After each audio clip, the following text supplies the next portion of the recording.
Esta es una prueba que he hecho para la pieza que estoy preparando especial para Cristina Nea, para una sala que va a ir todo sobre el agua y que va a semejar un fondo marino en un azul oscuro toda la sala.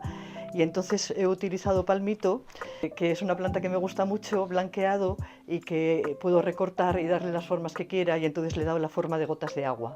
Y esta es pues la primera prueba para ver cómo quedaba, para hacer luego en grande. Esas gotas de agua salen de aquí, que es la hoja del palmito. Y este está blanqueado, que coge un tono que desnuda bastante el material, y entonces puedo trabajar haciéndolas de distinta manera, según para lo que le necesite, y es un material muy duradero y que me gusta mucho.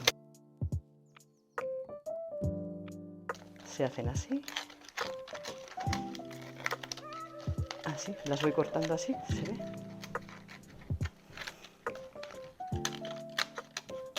Y ya cuando tengo así bastantes, las nivelo y voy construyéndolo. Así. Y luego, bueno, ahora las voy subiendo y luego irán a su sitio. Primero las subo hasta aquí.